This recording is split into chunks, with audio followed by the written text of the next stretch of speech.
Welcome back into the Letterman Lounge. It is Letterman Live, presented by Wendy's. Andy Backstrom is back after I did a whole show, an hour solo last week.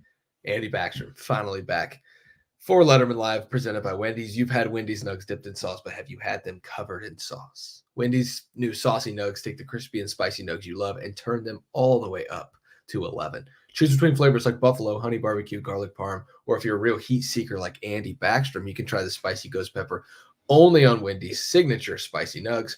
I dare you. That's 7 delicious ways to try the nugs you already love. Pick a flavor, grab some extra napkins, and prepare to nug like you've never nugged before. For a whole new way to nug, it's got to be Wendy's, a participating U.S. Wendy's. Andy, welcome back, man. Happy to have you back in the saddle. I am not a fan of the 2 off weeks in one season, just covering the team, but I don't think I'd be a fan of it as a player either. Although this one was more important to kind of get back on track. You get the double-edged sword, right? You get some time to address the problems, but you also have to sit with a 1-point heartbreaking loss. So, but for us covering the team, it's just like, it's kind of like that meme where it's got the guy poking the stick. It's like, do something. Like there's just not much going on. And I'm glad to finally be at it. I'm excited for the Nebraska game, kind of get back into the swing of things. Of course, a huge Penn State game coming up, but first they got to get through Nebraska, and that is this weekend. Yeah, it's going to be exciting. I'm going to be happy to be back in the horseshoe. I'm sure you will as well. First time in 3 weeks. Feels like we haven't been in there in an eternity. And the trip to Oregon made it all feel longer because we were on the road for a while. Then you abandoned me last week. Had to go to Blacksburg to watch Virginia Tech beat your alma mater. But I'm sure you guys had a good time. But we're happy to have you back. We're going to talk some Ohio State, Nebraska. Andy, before we get locked in with Ohio State, Nebraska, the idle week came at a good time for the players because of the loss, I think, because they can kind of correct everything. Ryan Day hasn't had many chances to correct things in season after losses. What did you learn about this team during this idle week? What do you think you learned? We haven't seen the new defense because we think they're going to show some new things. We haven't seen any changes to the offensive line yet, but we think we're going to see some new things to help out with Michalski. But there's a lot of I think, but there's not a lot of like this is what we know and we've learned. So what did you learn during that off week? Yeah, well, it's interesting you mentioned that. Like they haven't had a lot of opportunities in season to make changes, which you're certainly right. Last year, you go 11-0, you play Michigan, you lose a game. The year before that, you go 11-0, you play Michigan, you lose a game. It's not giving you time before the postseason to make adjustments. I guess in 22, you before the Peach Bowl, which is a CFP game. Last year, a little bit different with just playing in the Cotton Bowl that was not a CFP game. But it's actually funny because the last time they played Oregon, they lose that game early in the season, another opportunity to make changes. And that was some big changes, or at least the attempt to make big changes defensively. This is another swing in making some defensive changes. And Ryan Day talked again on his radio show today. I thought it was interesting. He said that Ohio State has done some, quote, different things with its defensive linemen this week. So I think there's been a lot of speculation over the last couple of weeks, but especially this week about what will be different with this defensive line, especially. Ohio State had 0 sacks against Oregon. Everyone knows that by now. We've said that stat probably 100 times this week. The question is, how different will things look? Is it going to be that the output is different? Because that's the end goal. But schematically, how different will it look? And I think that, we've even talked about it on our shows this week is, I think you believe we'll see quite more creativity with the defensive fronts that Ohio State shows this week against Nebraska. I'm a little bit unsure of just how holistic changes will be, but I do think that they will get the result they're looking for. I'm just not sure how drastic it will necessarily look. I mean, think about it. Jim Knowles talked about that double eagle look at the beginning of training camp. We never, or maybe was that in spring ball? And we never even saw that. We haven't seen that through 6 games, even though they could have unveiled it at any point whenever they chose to. They didn't do that. We haven't seen the jack, which, is that a myth? It's almost feeling like the bullet at this point. We talked about it for so long, never saw it. And then you look at like a guy like CJ Hicks, who they refer to as one of the best blitzing linebackers on the team, hasn't really played that much. You look at the things that they could probably do with Sonny Styles with his athleticism. They haven't done a lot of that. So I don't know if you're going to see a lot of different. I did think it was interesting that Ryan Day talked about Arvell Reese in playing more in base Do they go to the 4-3 more? Does that help them in the box? Just getting pressure? Does it help them disguise their pressures more? Those are things that I think you can do without really making massive changes. I don't want them to go to a 3-4 midway through the season and completely uproot a defensive system that largely has worked against 99% of the teams they play. But I also don't want them to just sit back and think that, well, Oregon's a good offense, so we don't really have to change anything.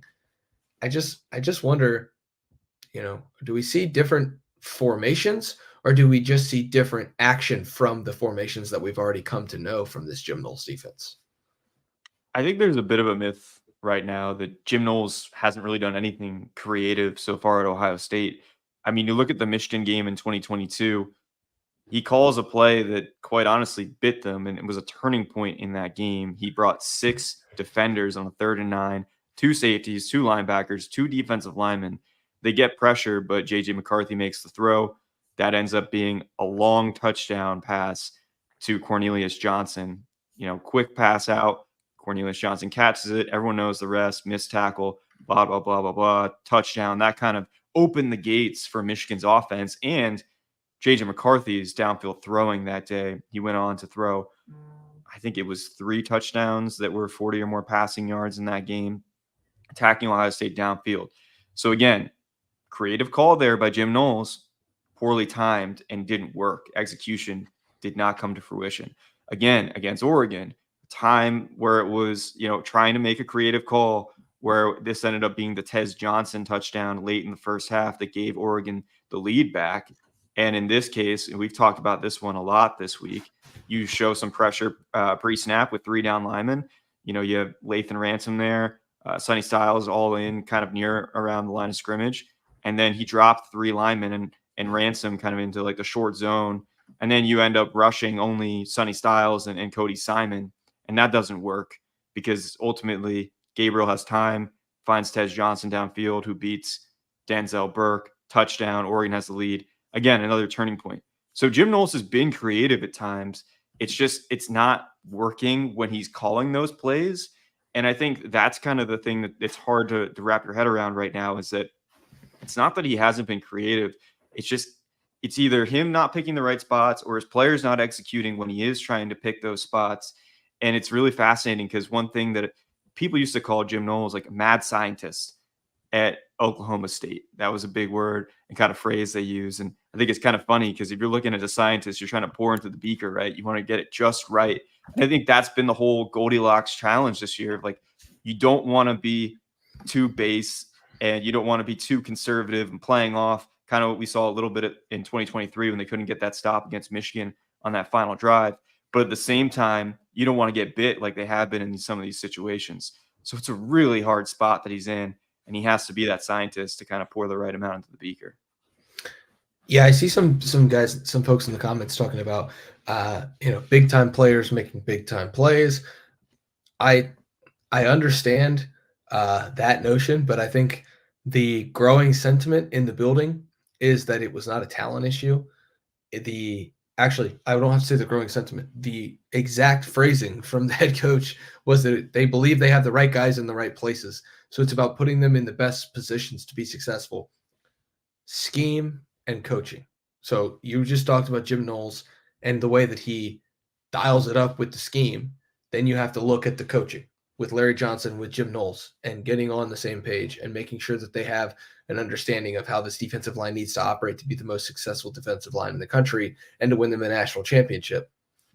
Those are the biggest things right now that have to change if they're going to do this. I don't think I was in love with Jim Knowles' game that he called on Saturday or last Saturday against Oregon. We're not going to just harp on Oregon the whole time, but the defense is the talking point. I don't think he called the worst game, but I also think he could have been much, much better in the way that he dialed things up.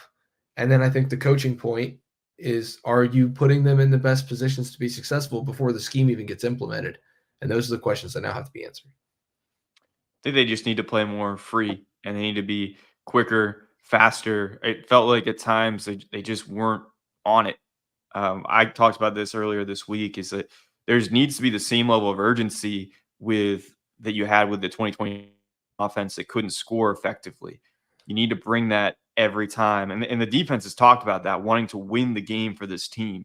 You got to treat it as if it's like the Cotton Bowl almost, where you're not scoring points. Bring that same intensity, that same ferocity, the violence that they talk about with the defensive line. I don't know if we saw that all the time against Oregon. I think we did at certain plays.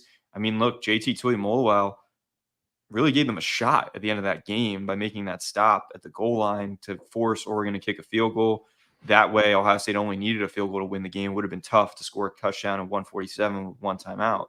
So there were moments where I felt like the defensive line was okay, and certainly, even better than okay at times, especially with JT. But I think you need to have a constant, unrelenting ferocity. And we saw that at times last year. Like Wisconsin, I mean, they were just attacking it the entire game. And this defensive line needs to get back to that every game. And that's got to be the standard. And I'm sure that's kind of what the message was this week as well. Yeah, so let's spin this forward now. We don't know if we're going to see anything new from this defense. We don't know if we're going to need to see anything new from this defense.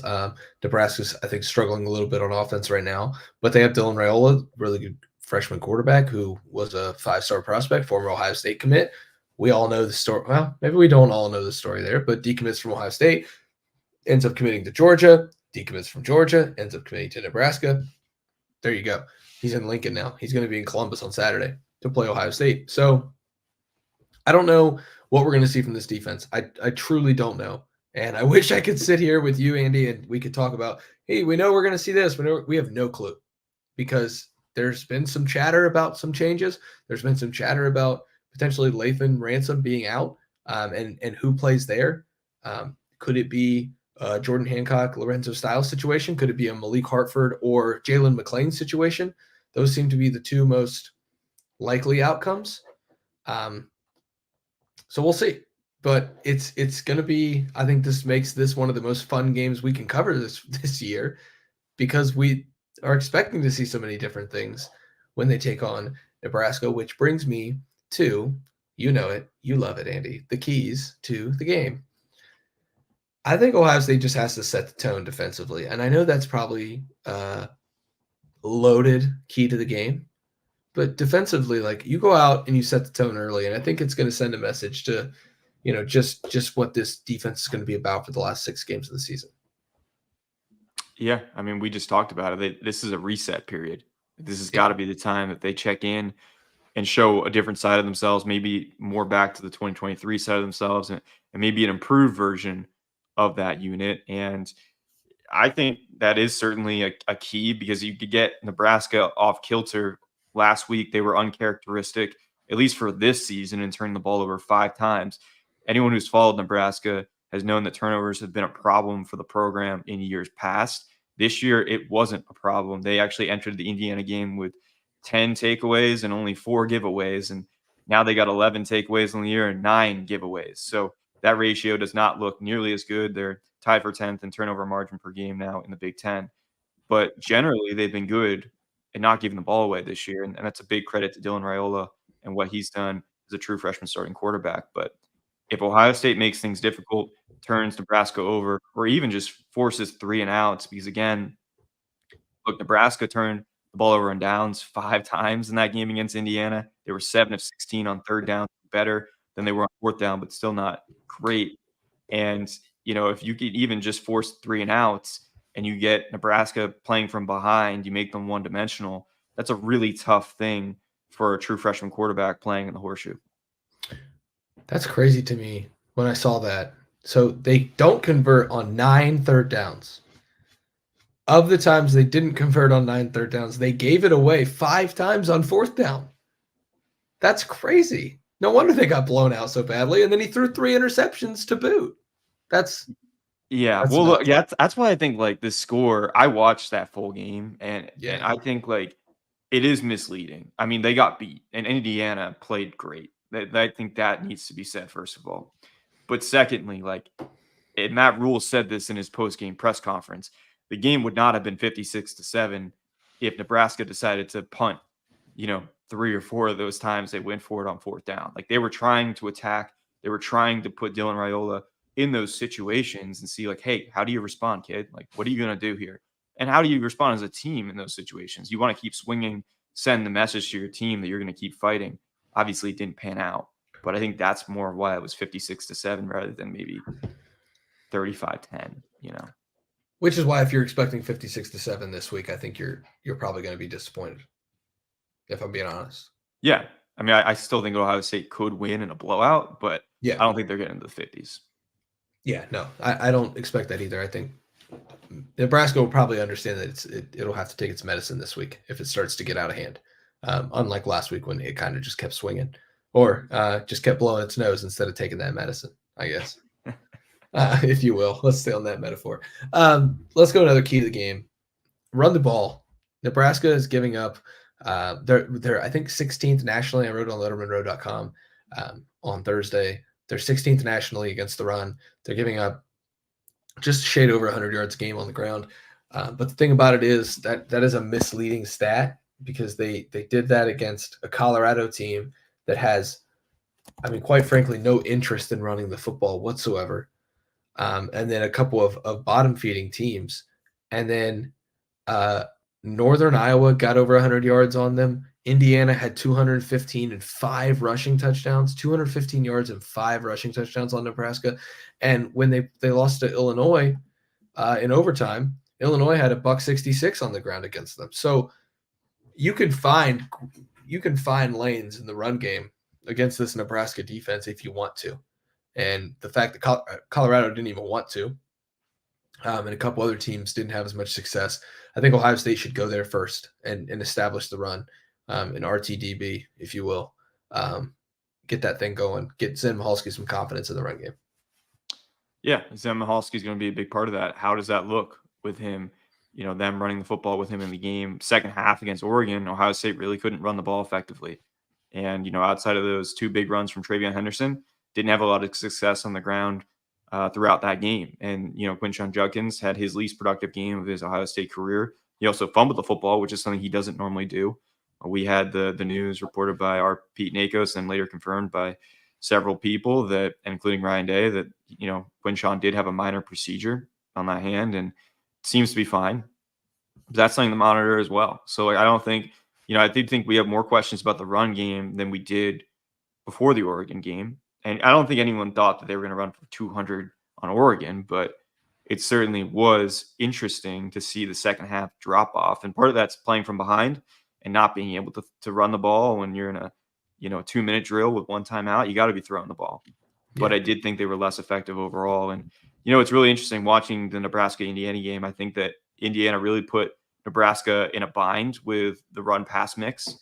And I think when you look at Ohio State this year, one of the best things they've done is setting up the pass with the run and using the play action pass, and especially those RPO throws. I was looking at Sports Info Solutions, which is a great database that kind of gives information for RPOs. And so far this season, Ohio State is 19 of 23 on RPO passes for 287 yards, 2 touchdowns, and 0 picks. So it's a big part of this offense now with Chip Kelly. And I think it could come in handy in this game if, like you're saying, Spencer, if they establish the run, could really put this Nebraska defense in some tough spots, trying to decide, whether it's a run or pass. And Will Howard's been really good at that so far this year, making those split-second decisions. I think the kids call that putting the defense in a blender, if you will. We're not kids, so we wouldn't say that. But if we were kids, we would say that they put them in a blender. We got a good question here. What's the concern level at left tackle? This is the last key to the game for me. If you've got another key, we'll get into that afterward. I'm just going to stay in Switzerland on this. Like, I'm going to just go neutrality until Saturday at 3:30 or maybe 2 o'clock at halftime and kind of assess. I have no – Zen Michalski, the advanced numbers say that he was terrible at Oregon. I mean, in the 30s, bad. The Ohio State grade did not match that, and Ohio State listens to its own grades. The eye test told me that he was not bad. I thought he played well, given the circumstances of what he walked into, not expecting to start in that game, and quite frankly, not expecting to play in that game at all.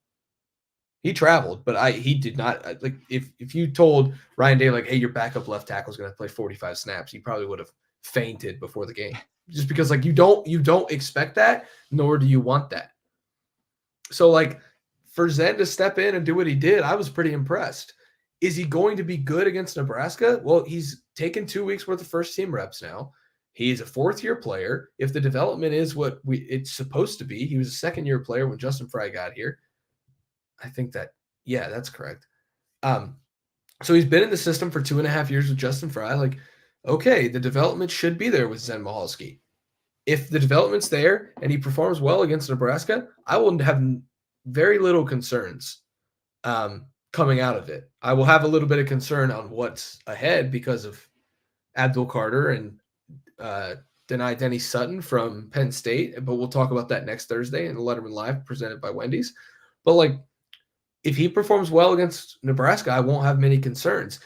If there's struggles against Nebraska, let's say 2 sacks or whatever, 4 or 5 pressures, I think I'd be really concerned.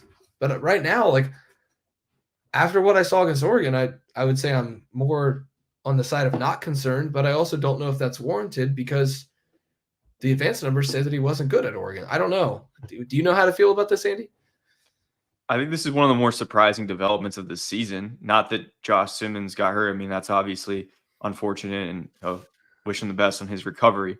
But it's surprising that Zen Michalski's in this spot only because his career was trending in an interesting way. I mean, he was one of the guys we talked about, would he transfer away from the program, considering he only played 21 snaps last year. Considering he was in a right tackle battle last offseason and didn't win that job. He was seemingly one of the front runners for that job in spring ball because at the time, remember, Josh Fryer was repping at left tackle. They didn't have Josh Simmons. He wasn't on the roster.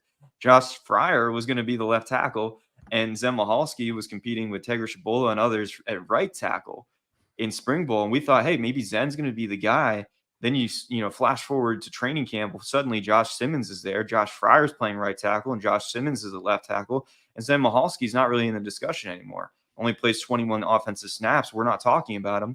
And really, we didn't talk much about him throughout the offseason. And, Ryan Day said part of that was just because Josh Simmons has been so good, and that was the attention there. But in the meantime, in the back room, behind the scenes, you have Zen Michalski switching back over to the left side, which you wrote about for lettermenrow.com. He's much more comfortable on that side, and that seemed to pay off for him. And again, it goes back to this virus that Ohio State had in training camp, which was a blessing in disguise. Not only did it sprout up Austin Saraveld, who we've already seen a lot of this season, who's came in and played guard at both spots, filling in for Donovan Jackson and then rotating with Tegra Shabola, but it also gave Zen Michalski an opportunity to kind of show what he can do in preseason, and they were really impressed with what he could do.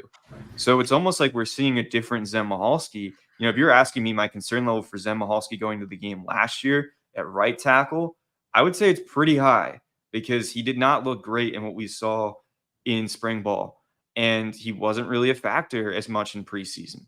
This year, I'm not as concerned because it seems like he has taken those strides that are super important for Justin Fry to see, as well as Ryan Day.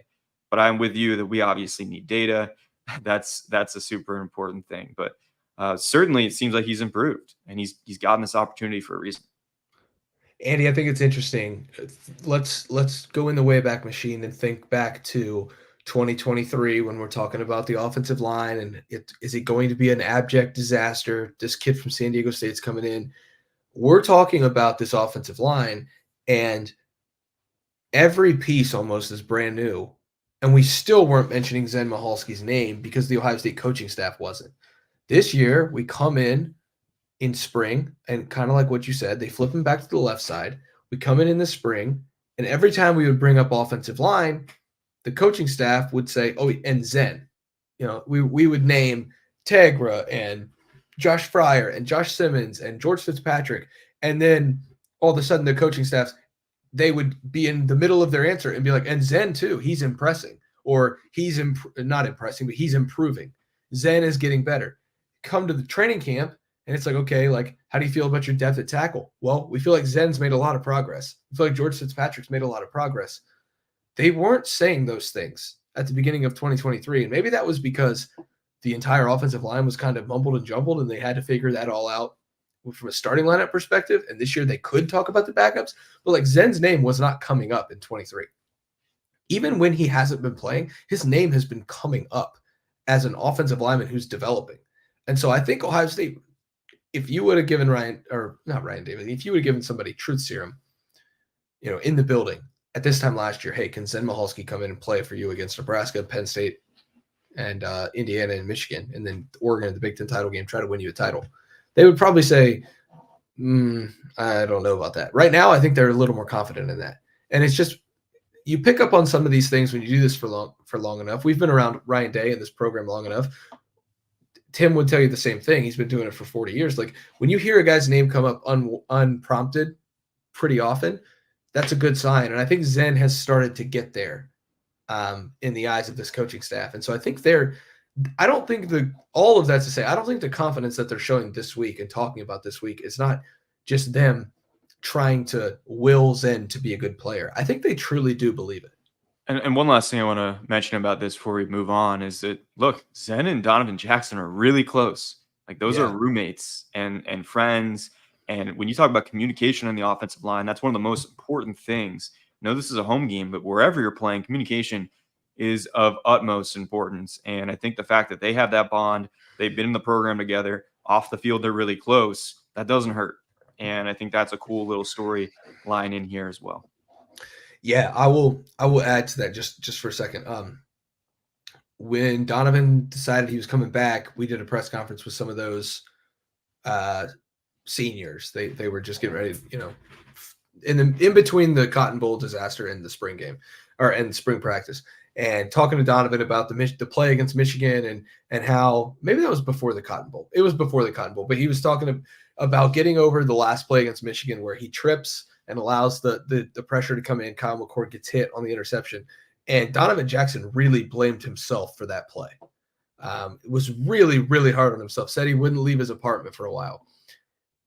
He said the person who got him to finally get out of his apartment and go do things and be a human being again was Zen, his roommate. So I think that's, like you just said, that's a story that needs to be told. Here we are now. They're going to start next to each other and try to win a championship together as two guys who, Zen, for as out of the picture as he was last year, kind of pulled Donovan Jackson up out of a not a great place in November. So that's a great point. Watch that throughout the rest of this season. Those two can work well together because they, like you said, they're very, very close. I think that's an interesting storyline that we'll have to track the rest of the way. And then obviously the right side looks good. Seth McLaughlin is playing at an All-American level. It's if Donovan and Zen can get that left side handled well, and it doesn't even have to be perfect, but if you can get it to be working pretty well with Will Howard's mobility, you're talking about a team that might not miss a beat. And just keep chugging along here with this offense that looks really good. Even in the loss to Oregon looked good. Yeah, I mean, I guess one more key to the game I'll mention is that, look, everything's going to be watching the secondary this time around. And look, going to the Oregon game, they hadn't given up a pass play of 30 or more yards. They gave up 4 of those against Oregon. And as we've talked about before, there's this marriage between the pass rush and your pass defense, right? So sometimes if there's not the pressure you need, your secondary might get cooked a little bit. And that certainly was the case. So I know a lot of people were hard on Denzel Burke. Certainly was not a good game for him. Probably the worst game of his career. Certainly the second quarter was the worst quarter of his career. It's where the 2 deep balls came. But again, how does the secondary bounce back? How does Denzel Burke bounce back? And look, Dylan Raiola, he's not perfect right now. He's a first-year starting quarterback. That's pretty rare in the Big Ten. You don't always see that. He's got a great arm, though. He can throw from multiple arm slots. He can throw on the run. He can throw off platform. And if there's an open guy downfield, he's going to take a shot. And I think Ohio State's got to be ready for the deep ball. I'm sure they will be. I'm sure that's that they hammered down. It's funny. It made me think, I think it was the 2023 offseason. Yeah, going into the 2023 season when they were so good at limiting those explosive plays, they used to make guys run after every time a ball was thrown over their head. I'm sure they did that again this week. And I'm not saying they didn't do that this offseason, but I'm sure that was emphasized even more after the Oregon game. And I think that's something we'll all be watching. How do they perform against the downfield pass? I'm going to give one more little shout out here, and then we're going to get to some food talk, if you will. You know what I'm talking about. How long does Coach Johnson get a pass for lack of pass rush? I don't think he's getting the pass anymore. I think that the Oregon game was like the last pass. Ryan Day now is talking about how it's not a talent issue, it's a coaching and scheme issue. We touched on this a little bit. If he's talking about the coaching and scheme with the defensive line, that's on Larry Johnson. It's time to get it figured out. I don't think he's getting a pass at all right now. And maybe he got a pass before. But if they're telling you that the talent is good enough and the scheme is on Jim Knowles to figure out with Larry Johnson, then the coaching is on Larry Johnson. So I think that is like the pass is over. I think it's time to put up, for real with his pass rush. That's my opinion there.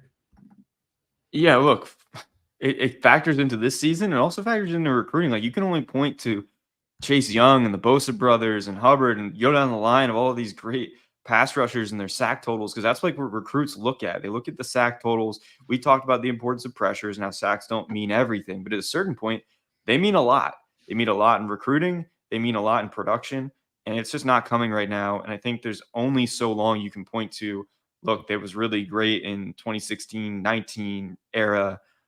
At a certain point with the caliber of players you have right now, and it's not just Jack Sawyer and JT Tuimoloau. You've also got Kenyatta Jackson, and you've got Caden Curry in year 3. And it's, again, like you said, the talent is there. I think he's under pressure right now for sure, and that's an understatement. Yeah, I wonder if we see any of Edric Houston moving forward. The true freshman, game 7. Figure, former highly rated guy. Maybe that's a solution there. My solution for most occasions, and especially when I'm hungry, is to just go to my local Wendy's, participating U.S. Wendy's, if you will, Andy, because you've had Wendy's nugs dipped in sauce. You take the little cup, you dip it in the sauce, you eat it. I got one of those little things in my car that holds the sauce cup. You've seen it. Yeah. Yeah, I have. Oh, yeah. Yeah, it's awesome. You've had Wendy's nugs dipped in sauce, but have you had them covered in sauce? Because Wendy's new saucy nugs take the crispy and spicy nugs you love and turn them up to 11. Choose between flavors like buffalo, honey barbecue, garlic parm, or the real heat seekers in your life. They can try the spicy ghost pepper only on Wendy's signature spicy nugs. I dare you to try them. That's 7 delicious ways to try the nugs you already love. Pick a flavor, grab some extra napkins, and prepare to nug like you've never nugged before. For a whole new way to nug, it's got to be Wendy's, a participating U.S. Wendy's. Which brings us to the Wendy's Saucy Nug of the Week. We've got a few different saucy nugs here, Andy. I've got a little fun fact that is a saucy nugget, and then we're going to get to a saucy take that we've each got. I think we're going to give a little bonus bold prediction. Sage, Ohio had the honey barbecue tonight. Absolutely love that. What a legend. Let's go. So the saucy nug of the week is that Ryan Day and Matt Rule were on a 1-11 Temple staff in 2006 together. That's it. That's the whole thing. 1-11, 2 Big Ten head coaches. Yeah, well, Matt Rule figured it out eventually at Temple. So, and that's impressive. He knows how to rebuild a program. I think that last week was embarrassing for him.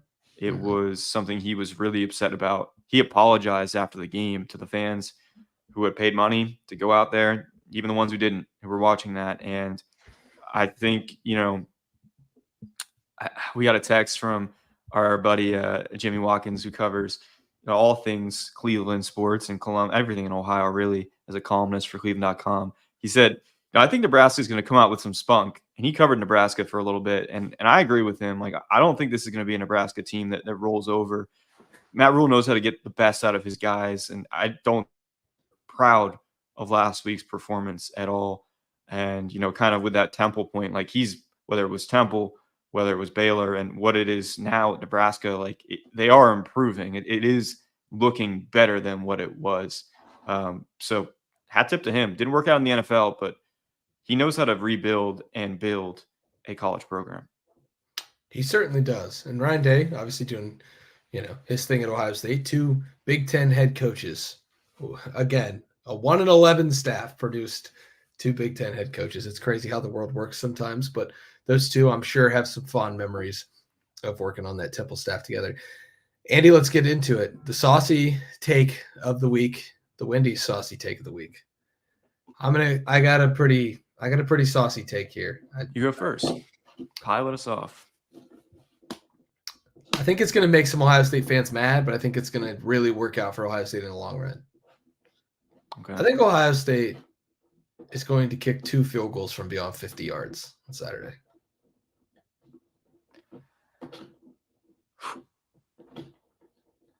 I kind of hope so because I'm a special team sicko, and I think they need to do that to test the range a little bit of Jaden Fielding. But historically, like they just haven't been doing that with Ryan Day. They certainly haven't. I was in the house at Ryan Field, the artist formerly known as Ryan Field. David Seeley says greetings from Chicago. He's been to Ryan Field a bit. When they kicked a 55-yarder to end the half in a 55 to 3, 62 to 3, 65 to 3, something like that in 2019, where they just destroyed Northwestern. But they used the halftime as a chance to work on the 2-minute draw. I think they got the ball back with like a minute to go. And instead of trying to score a touchdown, they wanted to get into field goal range and try a 55-yard field goal. And they connected on it. So, we've seen it before where they work on this stuff in games where they know they're going to win. I will not be surprised at all if Ohio State works on a situation for a long field goal to make sure that they have that down. Look at the games that they either could have tried a field goal or have tried a field goal. The Michigan game, they try a 50-plus yard field goal, they miss it. The Georgia game, they try a 50-plus yard field goal, they miss it. This past game, they could have probably tried a 55-yard field goal. I know there are people on the Ohio State staff who would have preferred a field goal right there on that last play with 6 seconds to go. So, they can kick from there. It's just whether the right number of people and the right people feel comfortable kicking from there. And I think the only way you get comfortable from there is to do it in games and show yourself that you can trust a 50-yard field goal in today's college football. We see them more and more. So that's my spicy or saucy. If you're doing that might be the spicy ghost pepper right now, because that's something we just haven't seen from Ryan Day. So yeah, it's probably the spicy ghost pepper only on Wendy's signature spicy nugs. Well, I'll say this because I want to give mine as well. But Jaden Fielding, not in front of the mic a lot. I don't think a lot of fans really maybe know him like they know the other players, but super confident guy. Like if you ask him, he wishes he was the guy kicking that kick in the Peach Bowl, just like any competitor would, wanting to give your team a shot to go to the national championship. Like he's very confident in his leg. People kind of remember earlier in the season where he booted 3 straight kickoffs out of bounds, but this guy believes that he can kick a 55 to 60-yard field goal, and he wants to be doing that. Like consistently when he's called upon, wants to deliver. So it's not a lack of confidence on his part. I'll tell you that. Like he believes in his leg. He's an IMG Academy product. This guy didn't come out of nowhere. So they brought him in for a reason. I'd be interested to see that at some point. 2 in 1 game would be something. My I guess saucy take of the week is that Will Howard will finally have a breakaway touchdown run of 70 or more yards. Ooh. Which is pretty saucy, but it's happened before multiple times at Kansas State. We also saw it happen in training camp with our own 2 eyes. So it can happen. It's happened in game. It's happened in practice. And I think it's going to happen against Nebraska. And I think it could be a pretty cool thing to see. He can get fast as he gets going. We haven't really seen him break one loose this season. He's been more of a strong runner than a quick and agile and elusive runner so far this year. But he has that in his bag. As the kids would say. Yeah. What do you think that is? Is it spicy ghost pepper, or are you thinking that's buffalo? I don't know. I think that's ghost pepper. I mean, we haven't seen anything close to that. So I think we've seen Will Howard do it, though. Yeah, I know, but we haven't seen it this season. Correct. He hasn't really been asked to do much designed run. The using of the legs that Ryan Day would prefer, I think, is scrambling to make plays out of the pocket and out of structure. I don't think it's on designed runs as much as maybe. I think we're at the point of the season where you're not really holding things back anymore. I think you held things back for the Oregon game. You threw a lot out there. I mean, we saw some creative stuff with Emeka Egbuka, which I hope they go back to because it was working pretty well with him in the backfield. But I think you're at the point of the season where you just go. I mean, yeah, you want to hold some stuff. Maybe you put some stuff on tape this week for Penn State. Like you keep doing that. I mean, saw that last year with the Devin Brown package that came out about this time. with the red zone stuff. But yeah, maybe you get into that more. I mean, you got to win games, and he's part of that with his legs. He certainly is. All right. We got about 10 more minutes. Then we're going to dive into is it week 9 college football slate? Let's talk. I want to do something fun. I want to draft 3 for each of us. I want to draft the most important players for the remaining 6 games of the year. Because I wanted to do this last week and we didn't get to. And I wasn't going to do a draft with myself. Snake draft. The snake eating itself draft. Yeah. So we're going to do it. We're going to draft we're each going to get 3. You can't draft. We obviously can't each draft the same person, or else it wouldn't be a draft. But I'm going to give you the first pick and the most important player for the finals for the 6 games to get to Indianapolis. This isn't a national championship discussion. This is a to get to Indianapolis discussion. So if you need to take it in the context of the teams they have to play, that's fine. But I really think that this is going to be a cool exercise. Well, Howard, I don't think it's a question. He's the most important player of the team. He's the quarterback. He played really well against Oregon. He also came up 1 play short. And, that is unfair, maybe a way to look at it, but that's the bottom line, and that's the way he's going to be evaluated at Ohio State. It's natty or bust. It's kind of that way for him as well. And he's got to make the plays. Got a big opportunity coming up at Penn State. Grew up in Pennsylvania, Penn State fan. It's going to be probably emotional for him in some ways. Got to rein it in that environment. First, you got to take care of business against Nebraska, of course, but some big games coming up between now and the end of the season. Of course, the Michigan game as well. I don't care what their record is. That's a big game. That's a big mental hurdle this program has to get over. I think Will Howard's going to be super important down the stretch. He's my pick for number 1 overall. Isn't it kind of cool, though, that Will Howard doesn't have that mental hurdle? And Caleb Downs doesn't have necessarily the same mental hurdle. Seth McLaughlin, like some of these most important guys, on this roster this year. Caleb Downs did lose to Michigan in the college football playoff. No, they lost to Michigan in the college football playoff, but it's not the same as losing to them 3 straight years and having to live through this rivalry and hear the trash talk and the stallions of it all. You don't have to deal with any of that. And I just think that that's like an interesting note that there is that mental hurdle, but some of the most important guys on this team, including my number 1 pick, Caleb Downs, they don't have to deal with that as much as some of these other guys who have those just maybe still open wounds that haven't even scarred over yet from Michigan. I'm taking Caleb Downs because I heard a couple different people from various spots around the internet say that Caleb Downs has saved Ohio State a few different times this year. He absolutely has. Some of the shoestring tackles he's made this year and some of the plays that he's made on plays that if Caleb Downs isn't shooting the gap on a run, it might be a 60-yard touchdown run.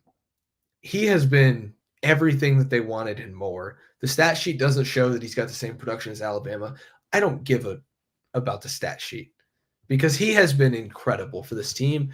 The defense, I think, is better than Alabama's defense was last year, so he doesn't have to have 107 tackles. So I think it's Caleb Downs, and I don't think it's even close.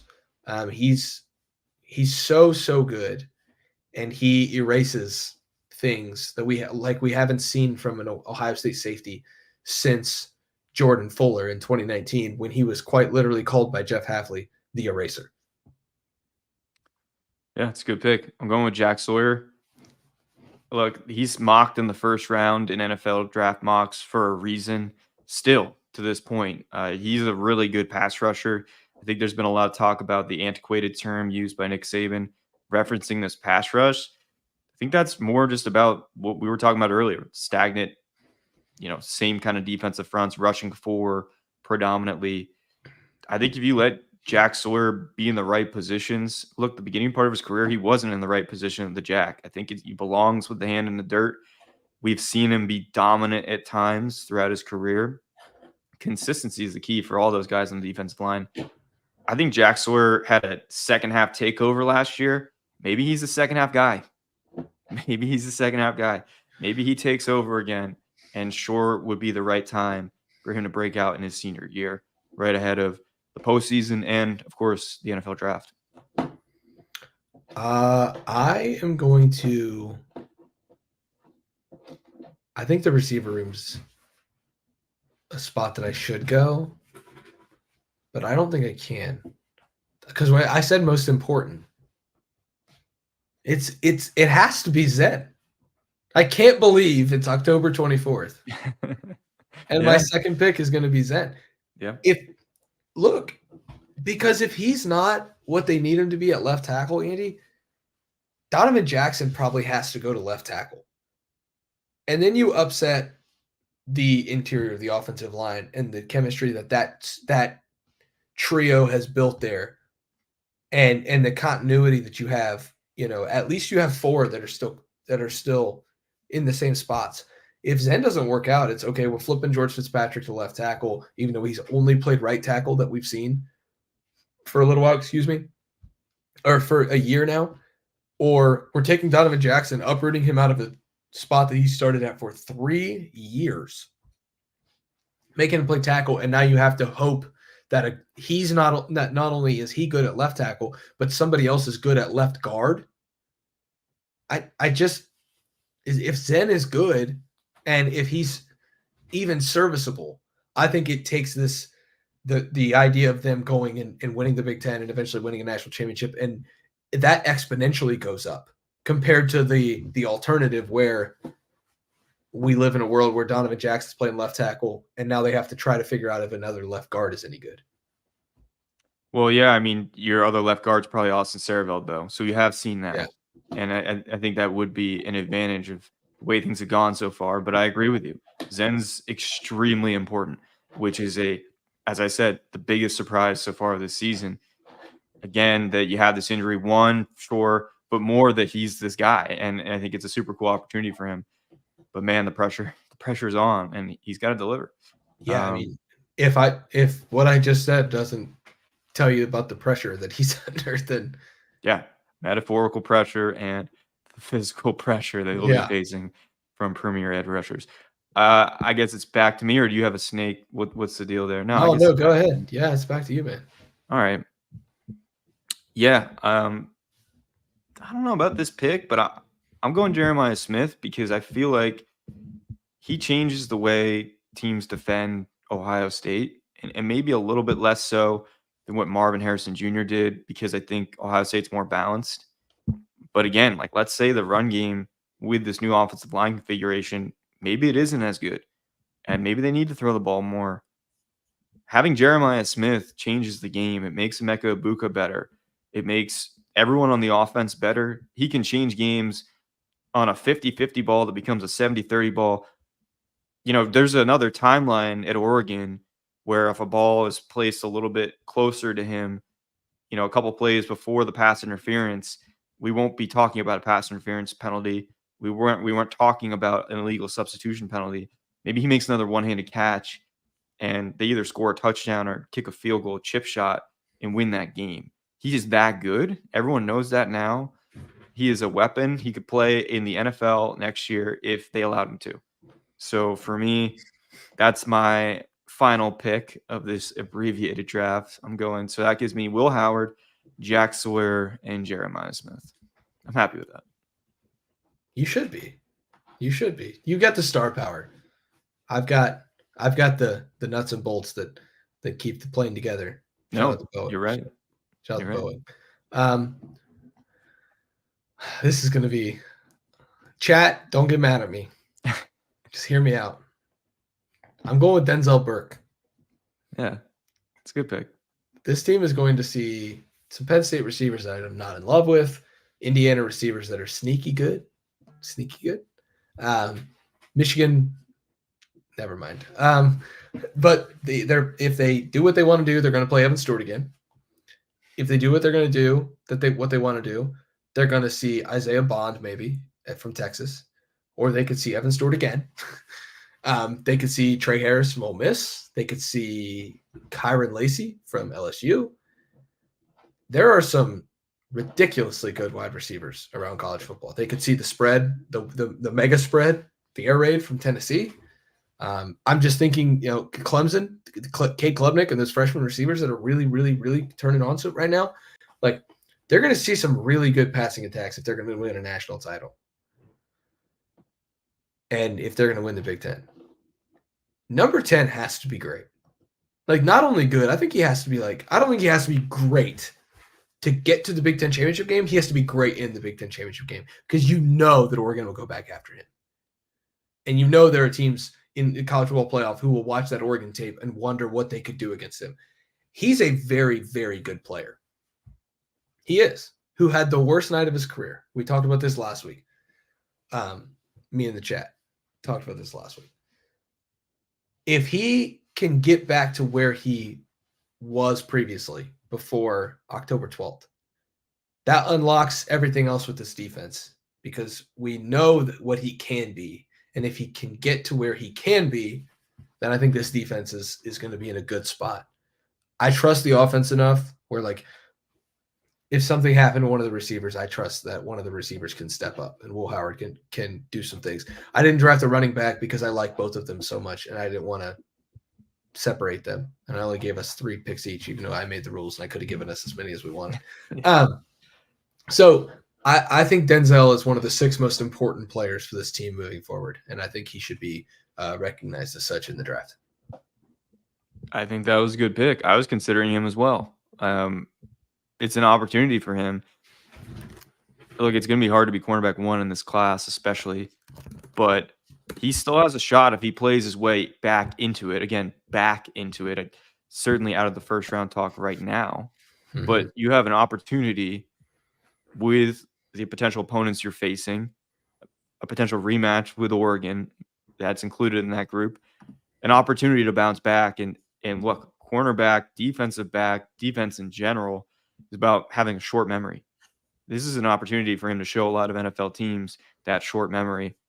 And he has had struggles before. Like, look, you go back to 2022, a really rough start to that season, dealt with some injuries as well. And by the end of the year, he played pretty well when it mattered in some of those big games. He wasn't really part of that Michigan implosion.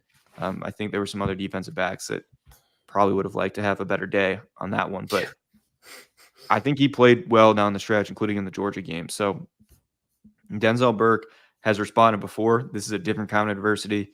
They're all confident he can do that. I like that pick. I think you kind of put it out right. Like, I went for the star power, maybe some of the more predictable picks, but I think you hit the nail on the head with some of the other ones. When I was a kid, we used to have like certain dinners. We would just have like a piece of bread with butter on it as like, that was your whole dinner. No, just like as a side. Like, no, you have like a dinner. No, my parents, no. If you're watching this, mom and dad, I'm not.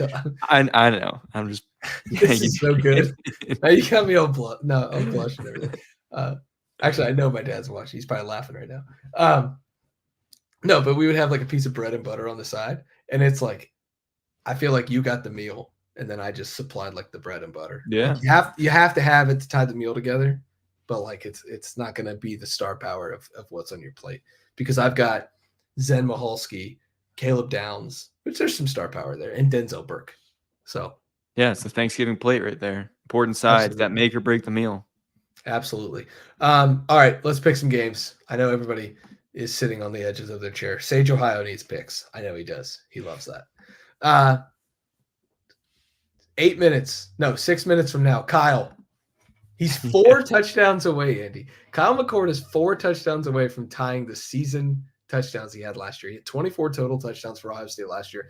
He has 20 total touchdowns, 19 passing, and 1 rushing for the Orange this year. A, does he beat Pitt in an upset on the road in the big ketchup bottle? And B, does he tie his Ohio State total touchdowns tonight and get 4 touchdowns? I think he does both, because I don't trust Pat Narduzzi in big games. I've seen him lose games like this before, and I think it's going to happen again. And look, right. Kyle McCord's stats are hilarious to look at. He's played really well. They also cannot run the ball. They cannot run the ball. So, ironically, he's still facing a lot of pressure because of that reason. because teams are able to just kind of pin their ears back and go at him. But he's played pretty well in spite of that, and it's been fun to watch. All right, we're going to rapid fire some of these because we went a little along with the draft. Louisville, BC. Louisville. Ooh, that's tough. I'm sorry. Treason, but look. Treason. Yeah, it is treason. Yeah, Louisville looked good against Miami, but Yeah, I think Louisville's going to win. Boise, UNLV, G5 game of the week. Boise. I'm on the Genty train. Yeah, I think Boise too. Does USC? I think USC is going to easily beat Rutgers, but is it more than 13.5? Man, if they blow another lead, something's going to happen to Lincoln Riley as far as his job status goes. I think USC wins. I can't see them blowing another lead, but I also Rutgers has been disappointing, so I'm disappointed in the Scarlet Knights. 4-3. I'm going USC though. I think USC wins big. Notre Dame, Navy. I'm going Notre Dame. I think we've talked about this a lot this week. I have Army beating Notre Dame later this season. I don't think both service academies get it done. Yeah, I have Notre Dame winning as well. Washington at Indiana, no Curtis Rourke. Does that change the? I think it's going to be dicey. Yeah, sneaky game. Taven Jackson looked really good in relief of Curtis Rourke, but Washington's such a weird team, kind of a Jekyll and Hyde. I'm going Washington. Me too. I'm not kidding. I was going to pick Washington. I was hoping you'd pick Indiana so we would disagree, but I'm picking the Huskies. Oklahoma at Ole Miss, kind of a misery bowl here. Yeah, Ole Miss and not close. I think Oklahoma's falling apart. I think they went back to Jackson Arnold, right? Yeah, so they're in some trouble. Georgia Tech, Virginia Tech, a little ACC action for you. I'm going Virginia Tech. I think they might have turned the corner a little bit. They're more talented than their record shows. Do you think Illinois has any shot in Autzen? I think it'll be interesting in the first half. I think Oregon will pull away in the second half. Yeah, I think so too. I think Oregon's going to end up blowing them out, but I think it will not be indicative of how that game went. Missouri at Alabama. Seems like two mid-SEC teams just kind of throwing rocks at each other. Yeah, I'm going Alabama. I can't fathom a 3-loss Alabama this year. Maybe it happens eventually, but not this week. And Missouri's kind of a pretender, in my opinion. They just lost a lot of talent from last year that it's hard to replace. Give it a couple weeks. You'll see a 3-loss Alabama when they lose to LSU. My upset special of the week, give me Maryland over Minnesota. But I think Iowa's going to beat Northwestern by like 1 billion points. Those are two very Big Ten matchups right there. We're not That's predicting. All you have to say. What? That's all you have to say about those. I'm getting to Texas. Don't you worry. I know you want to talk about your Fighting Commodores. Look, I'll give Northwestern the win because Iowa's looked so inconsistent this year. I mean, taking the loss to Michigan State was surprising. Give me Northwestern. Roll Cats. And then what was the other game? Minnesota, Maryland. Billy Edwards Jr. surprisingly has played really well this year. He sure has. Which is cool because he sat behind Talia Tagovailoa for a long time. Yeah, Maryland wins back-to-back.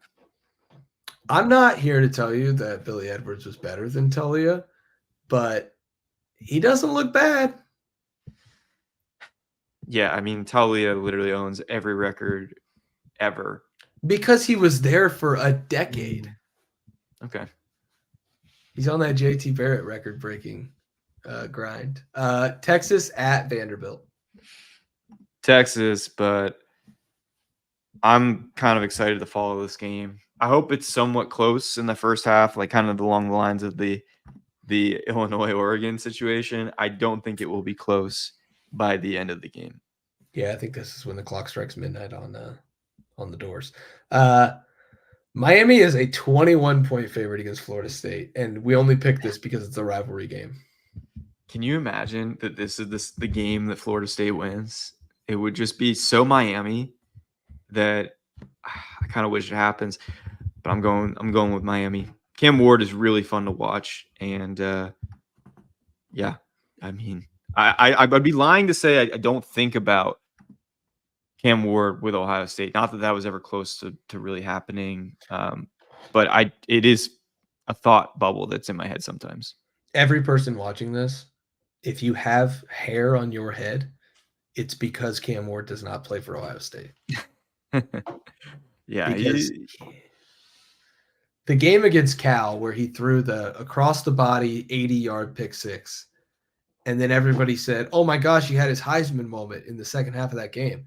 It was like, well, did you forget about the anti-Heisman moment he just had where he is the only reason they're down 38-10? The reason that they had to claw back is because he was so terrible to start. Like, yeah, a guy can't. It's 2013 Marshall, right? That's the comparison. I think that Yeah, the Nick Marshall years. Yeah. Not that, I mean, Cam Ward's better than Nick Marshall, but similar vibes of a team that's just skating by its teeth. All right, I'm going to give you three or four more. I'm going to give you three more, and then I've got a fourth that I'm going to comment on just for the lulls. Penn State at Wisconsin. Do the Badgers get it done in a look-ahead spot? Penn State has an off-the-field distraction now with this James Franklin BS that he's made into a story out of a story that didn't have to be a story for him. They play Ohio State next week, and they're traveling across the time zone. Don't forget. Yeah, I'm picking Wisconsin. Wow. I'm not hesitating on this. I think Penn State's a good team. I really like Drew Aller. I think this offense is better, but than it was last year. But I look, Camp Randall, Wyatt 5-2 Wisconsin. They haven't beaten anyone really good the last 3 games, but they won 3 in a row. So I'm saying they upset Penn State. I'll take Penn State, but close. Michigan State in Ann Arbor. I'm taking Michigan State. I'm taking Michigan State. I'm also taking Michigan State. I mean, look, do we even know who the quarterback is right now? Michigan? It doesn't matter. Yeah, so. It's so bad. Tuttle again, maybe, but. I don't know, man. It's so bad. LSU at A&M, which I think actually, like, I know there's some good stuff through here. Like this one's got the juice, man. I'm excited. I hope I'm back at home working on some Ohio State stuff from my living room or from a local watering hole by the time this one kicks off. Yeah, this is big time CFP implications here with this game. I'm going Texas A&M. I don't know. Ever since the Notre Dame game, they've been really impressive. I feel like every time I'm like, okay, they're going to take their second loss, you can kind of scratch them out. They surprise me. So I'm rolling with them this week. I'm on LSU. I think LSU, to be honest, may just mess around and win the SEC. The quarterback, I like the offense. The defense is improving. I don't know, man. I think Kentucky's going to beat Auburn in a game of 2 miserable teams, and I think Auburn is just an absolute dumpster fire. I just have to put that on the record because I've got a little bit of history with Auburn. So, Auburn fans, if you're watching, I think your team sucks. And then Cincinnati, Colorado. I think Cincinnati is going to upset Colorado in Boulder. Cincinnati is surprisingly, like, Brendan Sorsby, Indiana transfer, very good. Cincinnati defensive line, pretty good. Cincinnati overall, sneaky, just – and the Big 12's weird. And, like, you think night game in Boulder, like, Colorado's going to be okay. Cincinnati, man, they're pretty good. Yeah, the Cincinnati defense has been better recently, but overall a bit of a concern this year. I do really like the offense, like you said. And if you're an Ohio State fan, like everyone is that's watching this show, Joe Royer, tight end, as well as Evan Pryor, running back, both been pretty fun to watch so far for Cincinnati. So those guys didn't get a lot of time at Ohio State. They're getting a lot of run at Cincinnati, scoring touchdowns while they're at it. I think they found their level. They found their spot that fits for them, and I'm really happy for those guys. They're still in the power conference, still playing well. So absolutely, and I know I'm really happy for those guys. Like, go find your spot, man. Everybody should have a spot, and if you play at Ohio State and you can't play at Ohio State, or you don't play at Ohio State, go find a place that suits you that you can succeed in. Joe Royer had some personal stuff go on when he was here. I'm really rooting for that guy, and to see him do well, it's awesome. Evan Pryor, really good dude. I love it. I love it. So I'm going to take the Bearcats to go to Boulder and get a win. Joe Royer, same number of catches as Jeremiah Smith. Stop this. One more game, but it's my favorite stat. So stop this. My favorite stat is we just did 1 hour and 4 minutes and could probably do another, but we're not going to. We're going to get out of here. We're going to be in the Horseshoe on Saturday. We're going to be on Lettermen Row YouTube channel for bold predictions on Friday with the 41-year vet Tim May. He's got some good stuff for Friday morning for the folks here at the Lettermen Row YouTube channel. Go to lettermenrow.com right now. Get the full website for 50% off. Come hang out with us in the Letterman Lounge. This has just been Letterman Live. It's Andy Backstrom and Spencer Holbrook. We'll see you guys back here next Thursday for Ohio State at Penn State. We'll do a full breakdown of that for an hour and change, maybe. For now, we're just breaking down Ohio State, Nebraska. We'll see you guys in the Horseshoe at noon on Saturday.